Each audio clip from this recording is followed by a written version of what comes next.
Yo les bros, bienvenue sur Spatule Bro, je suis le chef et on se retrouve dans cette vidéo pour la petite review hebdomadaire de la saison 1 de Blue Lock, l'anime de foot de 2022, bon et de 2023 aussi pour le coup, puisqu'on a changé d'année, toi-même tu sais. On approche encore un peu plus cette semaine de la fin de la première saison et on est sur un épisode qui était franchement sympathique de ouf, oui. Tu vois ce que je veux dire? C'est débile. Calmos les amis. Ah j'aime bien ça. Ça c'est bon. C'est la manière la plus stylée de voler. C'est pas la Superman avec les bras devant, on s'en bat les couilles de ça. Tu fais oh. Et en fait il est éclaté comme film.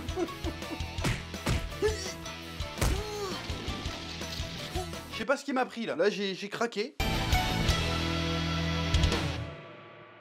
Bon, alors par contre j'ai été surpris au début de l'épisode de voir que l'équipe d'Isagi affrontait directement l'équipe de Rin et Bashira.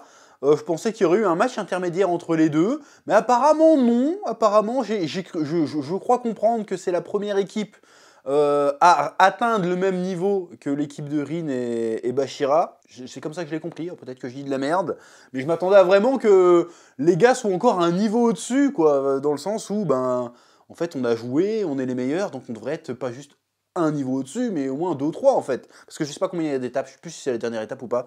Peut-être que c'est la dernière étape. Enfin bref, j'étais surpris de voir que le match commençait comme ça. Il n'y a pas eu de préparation ou quoi que ce soit, dire oh, je vous défie. C'est non, le match commence. Quelque part, c'est pas plus mal. Et force est de constater que j'ai l'impression qu'à l'instar des personnages, le format Blue Lock, la formule Blue Lock d'un match de Blue Lock commence à arriver à maturité. Dans le sens où là, on a deux équipes assez équilibrées finalement qui s'affrontent et que l'enchaînement des techniques et des tactiques et des réflexions autour du foot, tout ça, est assez fluide. Parce que c'est une crainte que j'avais depuis quelques épisodes déjà, que j'ai même traîné avec moi tout au long de la saison. J'avais énormément peur de la redondance parce que c'était souvent Isagi apprend un truc, vas-y, il gagne confiance en lui, il a les yeux qui brillent, il fait une dinguerie. Match d'après, il rencontre un adversaire trop fort, il fait « Oh non, je doute, je n'ai pas compris mon football !» Puis ça repart à 0 à chaque fois. J'avais peur que ça devienne vraiment redondant. Et là, non, c'est bon.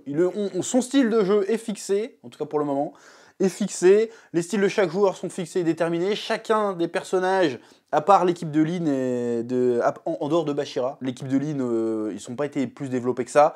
Mais en tout cas, tous les autres personnages, Bashira inclus, avec Isagi, avec Shigiri et avec Kunigami. Putain, attends, je vais faire le grand chelem. Non, Kunigami n'est pas là, du coup. Je dis de la merde. Baro, Nagi, et...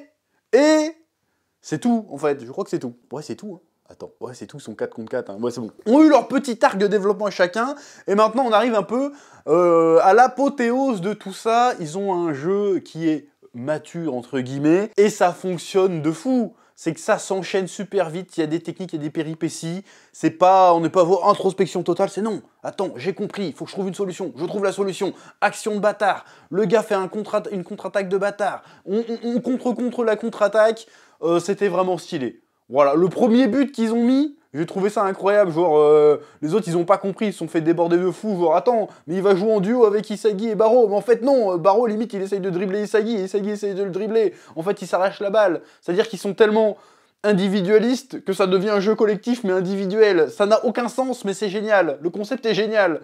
Tu te dis, oh, qu'est-ce qui va se passer? Tu vois Isagi qui fait la passe, tu te dis, Nagi va faire un truc, en fait il va pas faire un amorti, il va faire une passe en amorti, et du coup Baro il va arriver, boum, gros tir dans sa chatte, non pas Shigiri je crois. Arrivé, hop, gros tir, gros but, t'es là, oh, mais qu'est-ce qui se passe? C'était trop bien, franchement c'était trop bien, cet épisode était trop bien. Alors l'animation était pas folle, on va pas se mentir, mais la mise en scène, en revanche, était plutôt cool. Bon, il y a juste un truc qu'ils abusent un peu, c'est le plan avec le cerveau qui explose en puzzle.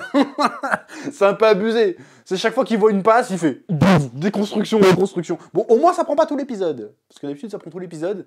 Là ça prend 3 secondes. Attends, c'est bon, je recommence. C'est trop bizarre.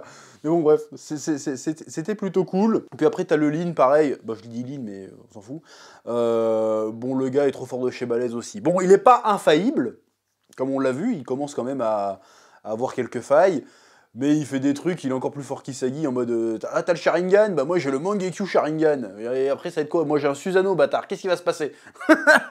C'est ça en fait. Donc j'ai trouvé la dynamique de l'épisode Très cool. Même Bashira, qui commence aussi à s'énerver un petit peu en mode « Oh, bon, il est toujours bizarre avec son délire de démon. » Mais Bashira qui commence à s'énerver aussi en faisant des feintes, en faisant des dribbles de bâtard et tout. Attends, tu crois que je vais faire une passe là-bas? Bah non, je fais un dribble, je fais une passe de l'autre côté. Le deuxième but de Nagi, enfin le but de Nagi, enfin l'action de Nagi, c'est pas Nagi qui a tiré du coup, il me semble. C'est Nagi qui avait tiré? Je crois que le deuxième but, c'est pas Nagi qui a tiré. Je crois que c'est Barreau qui a tiré. Où il fait genre, vas-y, je vais tirer. Il fait une feinte de frappe, mais en fait non, c'est une feinte de frappe amortie. Du coup, le lean, il est dans le vent, et puis en fait, il refait un tir. Si, je crois que c'est lui qui marque en plus. Je sais plus. Putain, je viens de voir l'épisode, je me souviens plus si c'est lui qui marque ou pas. Non, je crois que c'est Barreau qui marque. Mais en fait, il fait une passe à Barreau. Ou alors il tire. Je sais plus, mais en tout cas, c'était stylé sa mère. C'est tout ce que j'avais à dire, oui. Donc ouais, j'ai trouvé le match particulièrement bien rythmé avec... en fait, j'étais pris dedans, en fait, tout simplement. Hein. Au bout d'un moment, quand tu réfléchis plus, que t'es pris dedans et que t'es... Vas-y, marque un but devant ton écran comme un connard, c'est que le truc fonctionne, tout simplement. En plus, les OST sont plutôt sympathiques, là. Ils ont une OST qui revient assez souvent, que je trouve vachement bien rythmée, en mode... ça te met la patate, en mode, vas-y, là, t'as trop envie de faire des dingueries. Donc franchement, l'épisode était vachement bien, en fait. Chaque adversaire, chaque protagoniste, chaque belligérant, j'ai envie de te dire, je te sors des mots compliqués, du match, a eu son moment de gloire.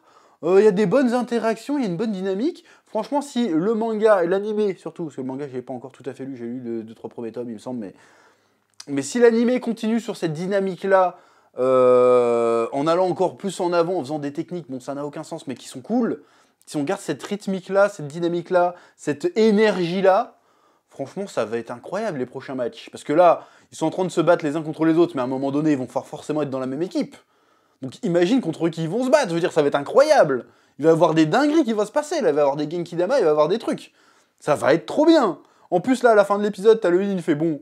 phrase badass, c'est pas tout à fait ce qu'il dit, mais dans le genre, il fait voir. Bon, il est temps de jouer sérieusement. Tu fais oh, ça va être incroyable. Et c'est qu'un putain de match de foot, mais t'es là, oh, ça va être fou.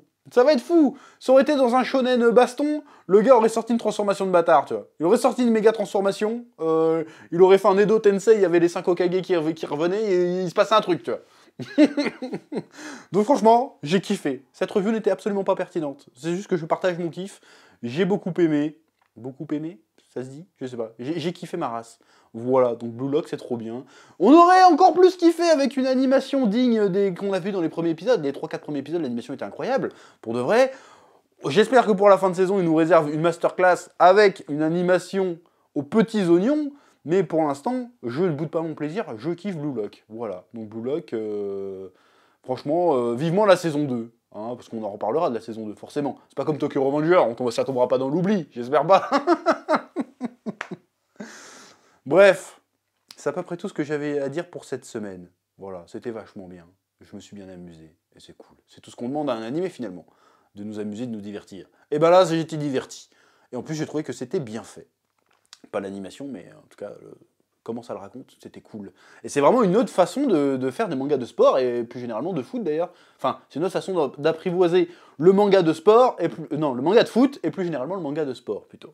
Et c'est assez intéressant. Il y a un côté shonen, il y a un côté man game, il y a un côté survival. C'est cool. C'est vraiment du renouveau du manga de foot, et du manga de sport, plus généralement. Ça fonctionne de ouf. Bref, comme d'habitude, petit pouce bleu. Petit commentaire, ne serait-ce que pour le référencement, ça fait plaisir.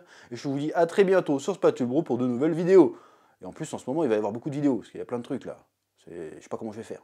Oui.